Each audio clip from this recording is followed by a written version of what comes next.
Back in June 2007, we at Man met with Aristocorpse, the hottest metal sensation around the world, who had just begun touring to promote their new album, Stars in Hell.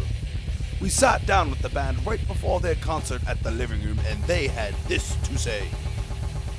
Hell in the streets of Providence. The living room's going to burn to the ground after our show. Friends will be hitting friends, people will be hitting people, our cars will be hitting people. It's gonna be so good. Epic. And epic it was. The streets were filled with violence and even human sacrifice. Most people affected blamed the band themselves, but the band took no responsibility for what happened that night. Well, it definitely sucked. That's right, it happened.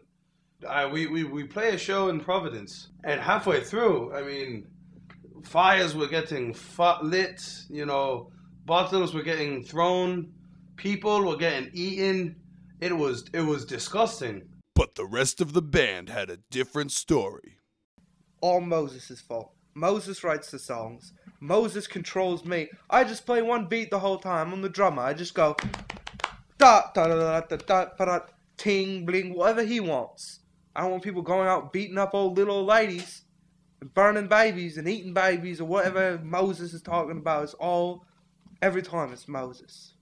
I'm just gonna say that. I, for one, don't see what the big deal is. I've seen much worse on the telly. These people wouldn't last a day in Norway. What can we say? We're brutal. Completely just nuts, off the wall. All because of aristocorpse, man. All in the name of rock and roll, though. The riots were so gruesome that the band had to break up because no venue in the entire country would book them anymore. So Moses, what has life been like since the band broke up? Pretty much been doing the same old. Lot of drugs. Lot of drinking. Not so much of the sex, though.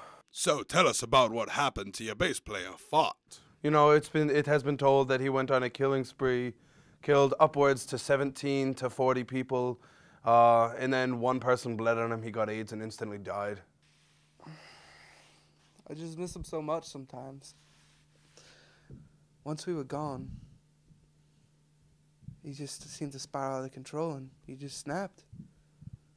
And there's just nothing I could do, and I just feel responsible sometimes.